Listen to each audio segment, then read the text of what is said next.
Welcome back to the Vanessa G Fitcast. I'm Vanessa Pozos, and here with me is Omar Pozos, my co-host and husband. And today on this episode, we are going to talk about some of my favorite ways to create fat loss without tracking calories, without tracking macros, without any kind of like the food tracking apps, things like that. And, if you've been listening for a while, you might be familiar with, tracking calories, tracking macros. These are concepts I talk about often because I do still believe that tracking your food, tracking calories or macros specifically, is a really, really great way to lose body fat because it will not just create the outcome of fat loss because you are really controlling variables that are necessary for creating fat loss. We need to be in some form or another controlling our caloric intake. But I specifically really like tracking calories or tracking macros as an approach because of the lifelong habits it really teaches you through that process. I think it's an incredible teaching tool and really will help you actually maintain the fat loss results that you get through that process. I just believe it's probably, in my opinion, the best way to really learn proper portion sizes, to make sure that, of course, that you are actually eating in a calorie deficit. You're not eating too much, you're not eating too little, you're eating the right amount to actually lose body fat sustainably. And also, of course, making sure that you're not, slowing down your metabolism, which we've talked about often as well, by way under eating, which a lot of people do when they're not tracking either. But that all being said, I've talked about why I like tracking calories, why I like tracking macros, but I don't believe that it's a one-size-fits-all, perfect approach for everybody. I do think that for some people, they can find it really difficult, might not fit into their lifestyle, especially if they're trying to use that approach on their own, if they've never had a coach really help walk them through it and really help troubleshoot and figure things out.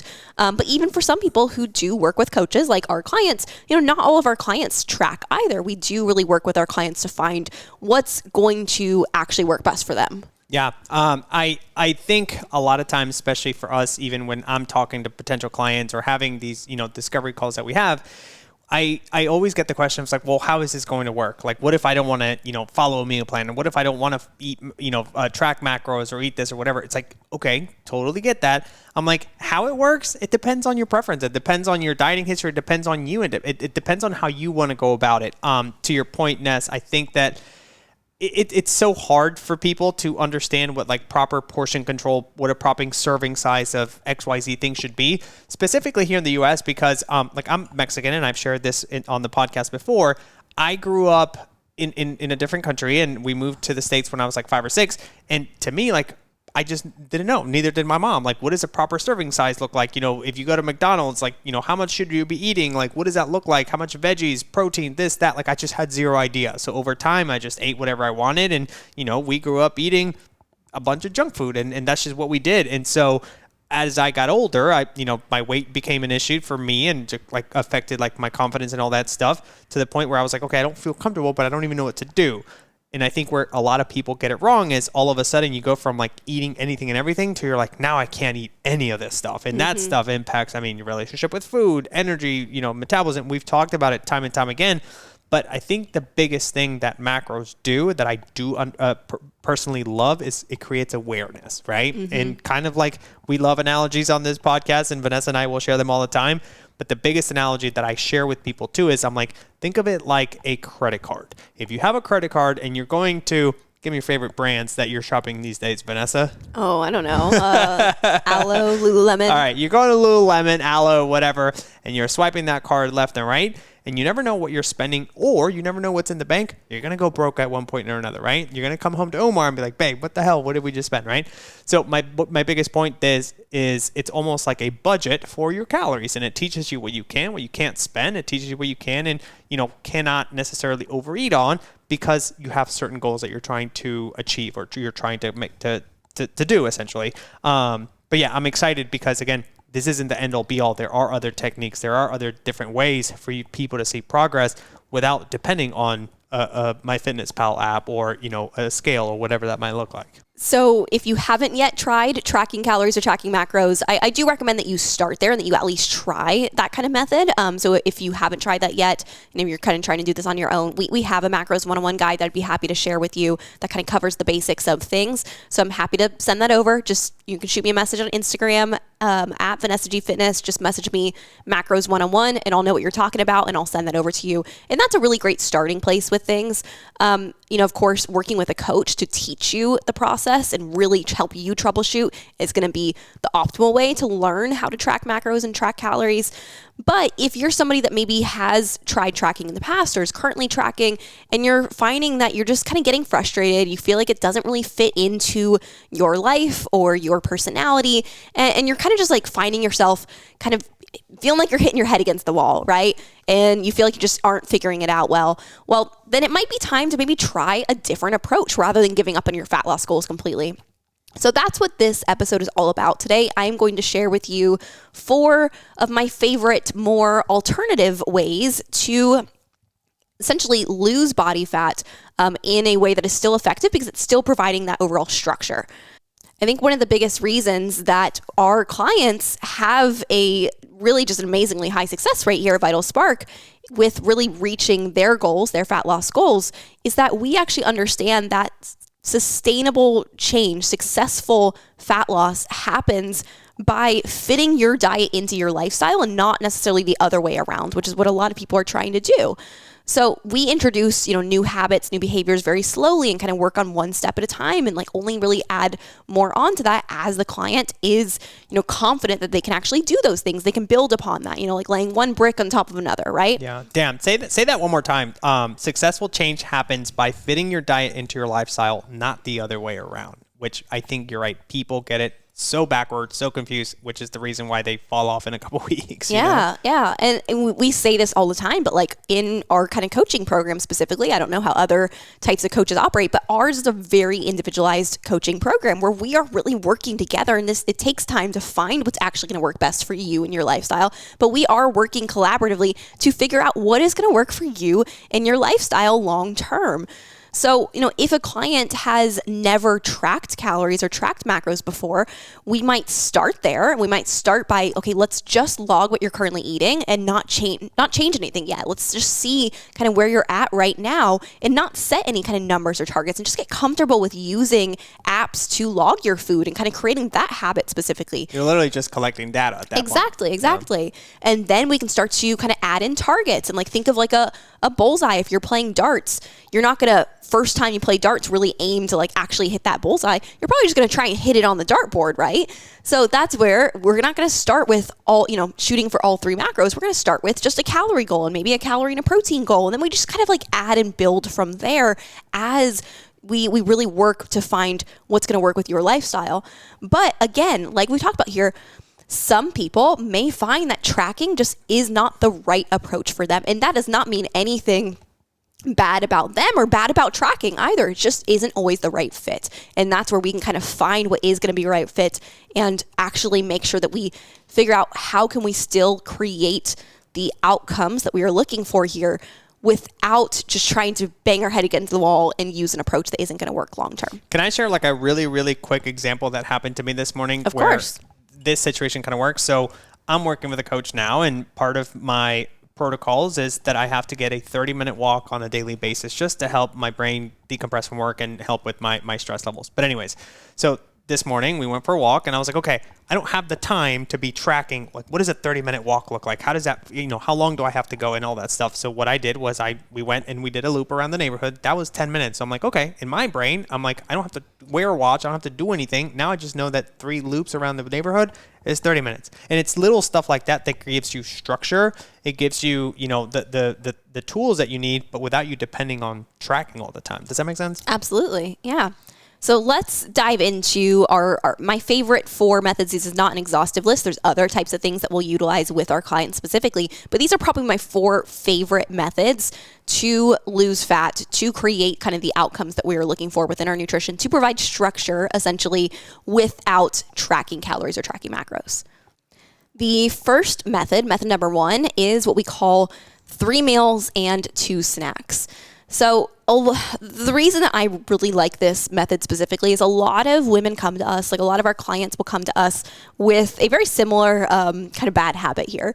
And that is skipping breakfast. I hear this all the time with women. If you are listening to this and you're like, oh, yep, that's me, I skip breakfast, I'm calling you out here because this is a really common one. Dun, dun, dun. And the problem with skipping breakfast is that essentially you're waiting. I mean, there's a lot of problems with skipping breakfast, but kind of like one of the ones that I find is that, you're waiting too long to eat. So you're going all day long. And then eventually when you do go to eat, you are essentially in this kind of place where you become very, very sensitive to your environment. So maybe it's like you finally go to eat lunch and now you're like, you don't even realize it until, okay, you're going out to grab lunch with your coworkers. You go to the cafeteria at work, or, maybe you work from home and go to the fridge to make a meal. And suddenly you kind of turn off the part of your brain that's like going to logically think through like, what's a nice balanced meal? What's a great choice? Keeping my future, goals in mind here. And instead it's like, oh, that sounds really good. I really want that. Oh, that's quick and easy.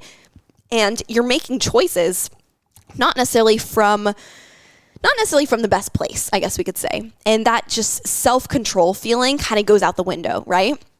Or maybe you're somebody who you skip breakfast and you do have, maybe like a small salad for lunch. Maybe you like pack your meal to go to work and you just eat something really light and easy because you're like, I'm in a place where I think like if I eat less, then I'm going to, reach my fat loss goals faster. So, okay, skipped breakfast, light lunch, maybe I just like nibbled on a little something as an afternoon snack.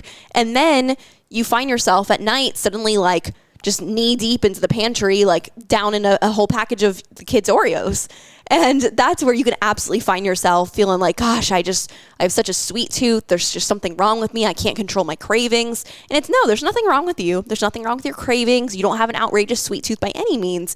It's really coming back to the fact that we're not having the structure within our full day. So that's where the 3 meals and 2 snacks method, I really like this method. And I started here in our kind of methods because I think this is a pretty simple one for a lot of people to kind of follow and understand. But essentially what this does is forces you to make sure you're eating every few hours. Like I like to encourage people, a good goal is to eat every 3 to 4 hours. That's a great way to kind of just make sure that your blood sugar is staying stable. We're not having, these big spikes and dips, which do contribute quite a bit to cravings and do impact our fat loss abilities. But also it makes sure that we're eating smaller meals, because if you're going to be eating again in a few hours, you're not going to eat quite these huge meals that are really hard in your digestion and might not feel the best for you at that point in time. Of course, then there's also the facts of like, we're skipping breakfast, we're also going to be spiking cortisol by like going for a really long time without eating, and that's going to impact your fat loss capabilities. So really all of this to say, just like focusing on those smaller, more frequent meals by having 3 meals, like a breakfast, a lunch, a dinner, and 2 snacks, maybe a morning snack and a mid-afternoon snack, or depending on when you eat those meals, that might be like a morning snack and like a nighttime snack. Like it's really up to you, but it just ensures that you are having more food spread across the day. So we're more likely to not overeat or undereat at that point. Yeah. And the reason I like that part or that approach too is because, a lot of the women that we talk to are busy moms that are like running out the window when it comes to, taking the kids to school. And then same thing after work, they're taking them to baseball practice, tea practice, whatever it is. But again, if you follow this structure where you're like, okay, I know I need to have 3 meals, breakfast, lunch, dinner, 2 snacks along the way. It doesn't matter how busy you are, or it doesn't matter if you're traveling, if you're at home, like you can still keep up with these things. And I think that's the biggest thing is if you can do it when you're busy, then you're able to do it when you're not busy, which makes this sustainable and it gives you long-term results. Exactly. Yeah, this is a really great one to even like wean off to in the long term when maybe you have tracked in the past and you're at a point where now you're trying to lose fat again. Like maybe your goals have changed, but you're like, tracking worked for me in the past and I gained a lot of information. I kind of know what my meals look like, but I don't want to fully track. This can be a great method to follow as well. It works best for people who have a little bit more knowledge and awareness around nutrition. Method number 2, this one, it's a little bit more broader to kind of like explain it here because there's a lot of different ways this can look. But essentially, method number 2 would be setting some non-negotiables when it comes to our food and our eating.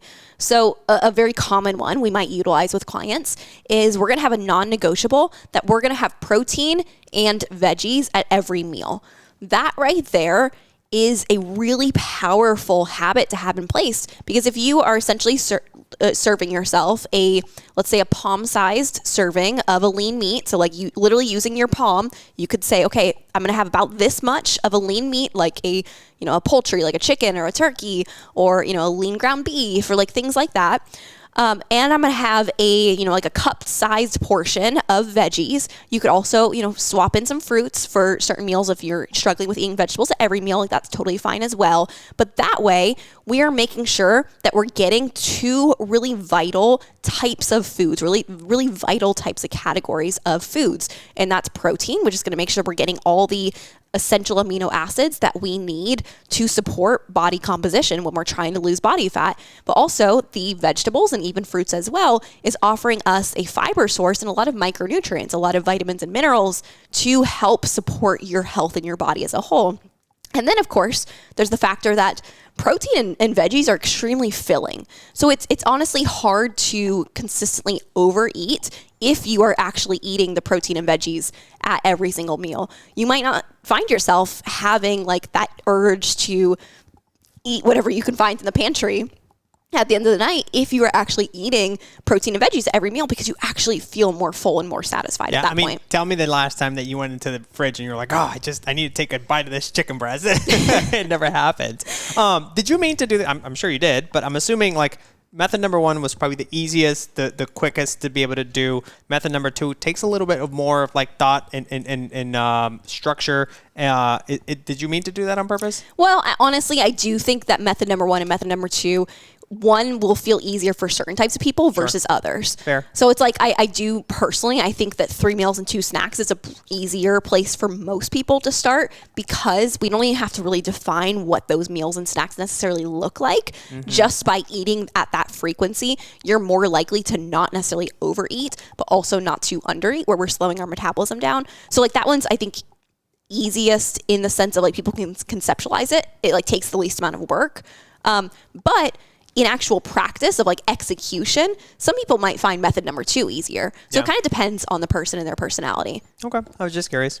Yeah. And that's where, again, method number 2, it's not specifically just protein and veggies every meal. That's an example. So this could be literally anything. If you think about, ask yourself the question, what would be a non-negotiable with my eating, with my, the food that I'm consuming that would support my goals of fat loss? And you might come up with yourself a good kind of solution there. Another example that we might use often with clients is kind of like the put it on a plate concept. That's a hard one for me. Yeah, this is where Omar struggles. And if you've been listening to the podcast for a long time, you've heard me shame him for this many times on the podcast. Shame. Yep. No, this one I think is really helpful for people who are maybe stress eaters or maybe like social butterflies. This just kind of like non-negotiable here, this rule of, okay, every time I eat something, I have to put it on a plate. I'm never grabbing things out of the bag. If there's a buffet table somewhere, I'm not just going to like eat it off just like keep grabbing stuff from the buffet table. Like, I'm going to make a plate of food, and that is what I'm eating.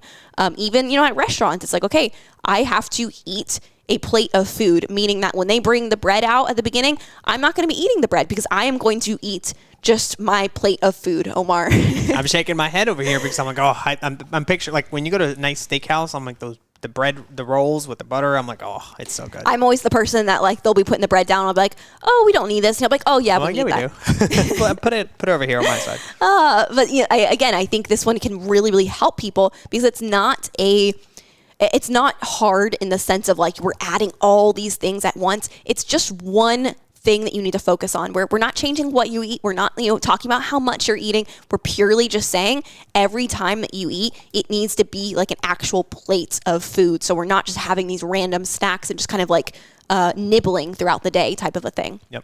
So those are 2 examples right there. But the ultimate concept of method number 2 is to create food non-negotiables that you can stick to and that will support your fat loss goals. Method number 3. Now we're getting into some alternative ways to tracking macros and calories, but these ones do take a little bit more thought and energy, but can be more effective because of the fact that they take more work, essentially. So number 3 is to follow a meal plan. Now, this one is one that a lot of people are very familiar with. Maybe they've tried it before, or they're just kind of aware of this concept. But it's something that, we specifically will use this at times with our clients within their client journey when we need to be very specific with the types of foods that we're eating. So this is typically more when we are working around, hormone healing protocols or gut healing protocols. That's where we might implement a meal plan approach. But when we use meal plans, we use them for very short periods of time because we believe, and we have found from, the nearly 1,000 women that we've worked with, that meal plans are just not really sustainable long term. And so they don't really serve people well long term. If you are kind of relying on somebody to tell you exactly what to eat, give you a meal plan, and to follow that to lose weight, what's going to happen when, life gets in the way and let's say you oversleep one morning and you had, prepped your food on that meal plan, but you kind of found yourself rushed and you forgot to bring your food with you to work that's on the meal plan. And now you need to kind of like just scramble and get something at your office cafeteria or running out to yeah, exactly. Yeah. What happened? You get stressed. You feel like, oh my gosh, I've messed up. I'm not following the meal plan. And so it becomes all or nothing. Same thing of like people that, are just normal people where maybe you want to spontaneously go out to eat at a restaurant, but you're like, oh my gosh, I don't know how to fit that into the meal plan. That very commonly happens. And that's why we don't necessarily believe that meal plans are a great long-term approach. But that being said, there is a method to this that I do believe can be really effective for people in place of tracking macros. And that looks like if you know what the kind of numbers that you want to be aiming for are. So if you have an idea of the calories and or the macros that you want to be aiming for. So like, specifically with clients, this might look like, client who doesn't really want to track macros or needs a break from tracking macros, but still wants to have a lot of structure with their nutrition. We might suggest, okay, let's keep the numbers the same right now. And let's go to, there's a website called eatthismuch.com, and it will actually generate suggested meal plans for you based off of those numbers. So you can essentially create your own meal plan based on what you like to eat, what your family would want to maybe eat with you if you want to share meals. It can really help you make it more of a lifestyle approach. But now you don't have to actually manually track things each day. Now you're just going to kind of follow that meal plan each day. But that being said, as things start to pop up where it's like, oh, you know what? We decided tonight that we're actually going to get pizza as a family. And you're like, okay, I need to change based on what I had. So I was planning to eat this meal plan, but I know what the numbers are. So now I can just track this day and just swap out that meal and know that I'm still on track. But then tomorrow I go right back to the meal plan. Yeah. That's exactly what I'm doing right now, where I have my set calories. I also have a meal plan, so I can kind of pick and choose. I will say, to your point, when we went and traveled, last week, 2 weeks ago to Missouri, I did feel a little bit of guilt because I'm like, oh my gosh, I don't have, my egg whites and my egg and my bell peppers and like all that stuff. It kind of gave me a little bit of anxiety, but I was just like, you know what? I'm just going to roll with the punches. But again, I'm only doing this for like 8 weeks anyway. So to me, I'm like, no big deal. Let's just kind of dial things in and start doing the improvements on my health that I want to do. But I like it. I think meal plans can be great sometimes. Yeah. Well, that's what I'm saying of like, meal plans as a whole, I find that they're not really sustainable for a lot of people, but using it more in this approach where you create your own meal plan, you create your own meal plan off of numbers that you're working on. That way, it's not the same as like doing those types of approaches where somebody gives you a meal plan and you're like, I need to figure out how to eat this. And I'm not really learning about food and like what things are. So I don't know what to do if I can't perfectly follow the meal plan and I get stressed. This is a way to still get the value of like the education that comes with tracking calories and tracking macros and learning about different foods, but gives you a little bit more of the freedom to not track because you're just kind of following that type of meal plan structure essentially. Yep. Then method number 4 on my list here of my favorite ways to kind of take a break from tracking macros or to use alternatives to tracking macros to get the same kind of outcome is to count your servings. So for those who don't really want to track but want to ensure that they are still eating the right amounts of different foods and different food categories, counting the servings of the types of food you're eating is a way that can just be very, very effective without necessarily having to like use technology, like use an app and actually log things. For a lot of clients, we might use like a photo food journal in this type of situation. So we might have them actually just snap a photo of all the meals that they put together. And that way we can look at them, we can break it down and say, okay, looks like we're having a serving of this and a serving of that. For some clients, we don't even necessarily go that far of using photos. It might purely just be, we're going to be working together on building habits of having, this many servings of this food and kind of using more of that plug and play approach. We also, especially when it comes again to like working through specific protocols where we might need to have a little bit more specific types of foods in place, that's where using more of like a food exchange list where we are aiming for servings of certain types of foods, but then we have a little bit more freedom and flexibility of like the types of foods we're eating to kind of plug and play within those servings too. Yeah. And honestly, when you mentioned counting your servings, I have a bone to pick with I don't know, the people that sell food. But anyways, people that sell food. Well, I'm going to get to it. So, the Lenny and Larry's cookies that we love, the protein, advertised cookies. When you look at their servings on the back, it says, 200 calories, blah, blah, blah, whatever. And then if you look closely, a serving is half a cookie. So the cookie itself is actually 400 calories, but when you look at the back, it just says 200. So that pisses me off because I'm like, at first I'm like, oh my gosh, it's only 200 calories. I can eat this, no big deal. And then when I look closely, I'm like, oh, I just ate 400. But again, to my point, and the reason I have a bone to pick with them is just put the right amount of servings. But I think that's where a lot of companies purposely will put like half a serving on the packaging so that it makes their product or their food or whatever a lot more healthy. When in reality, it's not. But again, going back to the awareness part is if you understand servings and if you understand how this works, it just gives you a much better understanding of, what to eat, what, to be able to kind of stay away from to be able to achieve your goals. Does that make sense? Yeah. And I would say like when we talk about servings, don't even look at like packaged servings because food labels, serving sizes are going to be so off on like what you actually need. So like when I'm even talking about servings, like I'm more so saying, let's have, like we talked about earlier when we were saying, shooting for a serving of protein and a serving of vegetables. Saying like 4 ounces of this or kind of thing? Yeah. So like I always like to encourage people to using your hands is a great way to actually identify servings. So like a palm-sized serving of a protein source is going to be about a serving of that protein. A cup-sized serving of like literally cupping your hand was a great way to kind of measure out your vegetables. That can also work for carb sources as well. When it comes to fat. So if you don't already have fat like within any of those, because you may find yourself at times where maybe you're eating a protein source and you might be eating chicken breast, which is very lean. And so we might need to add a fat source on top of that. That would mean, okay, let's add, like a thumbed size serving of fat. So literally like a slap of butter or a thumb size serving of peanut butter, those kinds of like actual fat sources.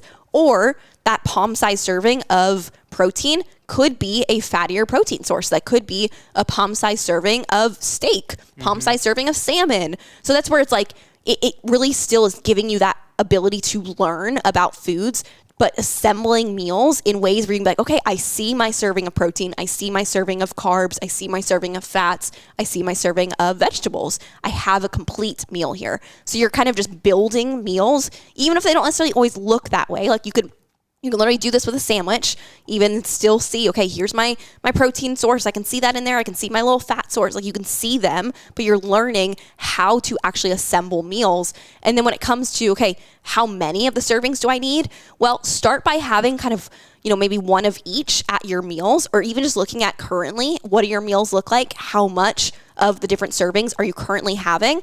And then add and decrease depending on kind of how your body's responding. So if you're in a place where you're trying to lose body fat and you're seeing, okay, I'm eating a good bit of all these servings of things, maybe let's decrease some of those servings a little bit. Let's have one less of the carb serving throughout your day and kind of see then how does my body respond then? How is my biofeedback? Has my energy changed? Has my sleep changed? Am I finding that I'm like having a lot more hunger and cravings? So it's a learning process.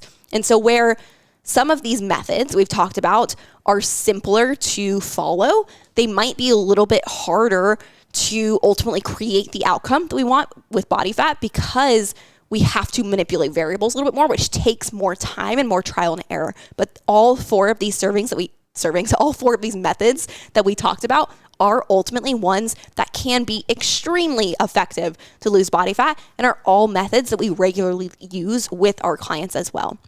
So when, kind of deciding maybe what you ultimately want to use with yourself, I always encourage people to like ask themselves a question of, on a scale of 1 to 10, how confident do I feel about following this method consistently for the next, let's say, 14 days? And be honest with yourself. There's no right or wrong answer. There's nobody judging you here.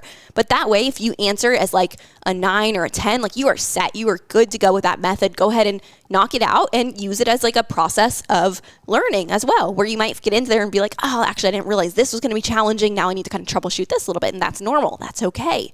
Or if you find yourself where you're answering, below a 9, let's say you're answering like a 6 or a 7, that could indicate to you that, okay, maybe I need to choose a different method, or more likely, I need to make this method a little bit easier. And that's what I like about these methods as well, is they are all very flexible in how challenging versus easy and simple that we make them.